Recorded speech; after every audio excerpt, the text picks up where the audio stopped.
এর আগের দিন আমরা দেখেছিলাম যে সরল আবর্তন কাকে বলে উদাহরণ দাও। আজ আমরা দেখব হচ্ছে অসরল আবর্তন কাকে বলে উদাহরণ দাও। দেখো, যে আবর্তনে হেতুবাক্য বা হচ্ছে যুক্তিবাক্য ও সিদ্ধান্তের পরিমাণের পার্থক্য থাকে, ঠিক আছে। মনে রাখবে, যে আবর্তনে হেতুবাক্য ও সিদ্ধান্তে পরিমাণের পার্থক্য থাকবে। গুণ এবং পরিমাণ কী জিনিস, এই জিনিসগুলো কিন্তু তোমাকে যদি বুঝতে হয় তাহলে অবশ্যই কিন্তু আগের ক্লাসগুলো দেখে নেবে। অর্থাৎ বচন এবং বচনের বিরোধিতা যে চ্যাপ্টারটি রয়েছে সেখানে কিন্তু গুণ পরিমাণ রয়েছে, সে বিষয়টা একবার ভালো করে দেখে নেবে। তাহলে যে আবর্তনে হেতুবাক্য ও সিদ্ধান্তে পরিমাণের পার্থক্য থাকবে সেই আবর্তনকে বলা হচ্ছে অসরল আবর্তন। যেমন একটি উদাহরণের সাহায্যে আমরা ব্যাপারটা যদি বুঝি, হেতুবাক্য, অনেকে এখানে যুক্তিবাক্য লেখে, তোমরা হেতুবাক্য, যুক্তিবাক্য, আশ্রয় বাক্য যেটাই বলো না কেন, হেতুবাক্য হচ্ছে নিলাম হচ্ছে এ বচন। তাহলে সকল মানুষ হয় মরণশীল, এটা আবর্তনীয়। এসপি ব্যাপারটা কি সেটাও কিন্তু বোঝানো রয়েছে। যারা নতুনরা দেখছো তাদের উদ্দেশ্যে বলছি, ঠিক আছে। আর যারা অনেকদিন ধরে আমার ক্লাসগুলি দেখছো তারা নিশ্চয়ই বুঝতে পারছো। তাহলে আইবচন করার নিয়ম হচ্ছে, আইবচন হচ্ছে কোনো কোনো মরণশীল জীব হয় মানুষ। আইবচনের ক্ষেত্রে মানুষকে কোনো কোনো ক্ষেত্রে ধরা হয়েছে, ঠিক আছে।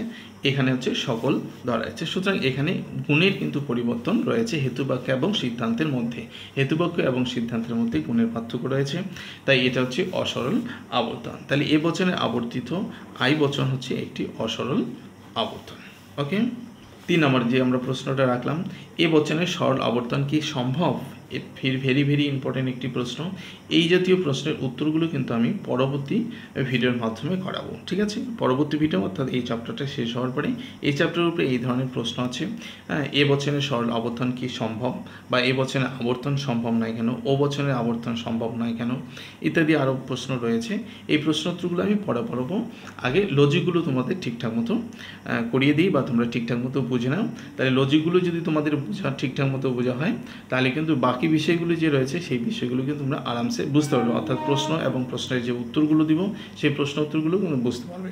ওকে, তো পরবর্তী ভিডিওর মধ্যে দিয়ে কিন্তু ফ্রেশভাবে আমরা করব বিবর্তন কাকে বলে, বিবর্তন করার নিয়মগুলি কী রয়েছে, এ বচন, আই বচন, ই বচন, ও বচনে যে বিবর্তনগুলি রয়েছে সেই বিবর্তনগুলির বৈধতা অবৈধতা বিচার ইত্যাদি বিষয়গুলি কিন্তু আমরা দেখব। তো সুতরাং যারা আবর্তনটি বুঝে নিয়েছে তারা বিবর্তনটিও বুঝবে। তাহলে এই চ্যাপ্টারের উপর যে ধরনের প্রশ্ন হোক না কেন তুমি কিন্তু সলভ করতে পারবে, বা যে ধরনের লজিকগুলো আসুক না কেন। তো চ্যানেলে নতুন হয়ে থাকলে অবশ্যই চ্যানেলটি সাবস্ক্রাইব করে দেখো এবং ভিডিওটাকে অবশ্যই একটি লাইক করে দিও।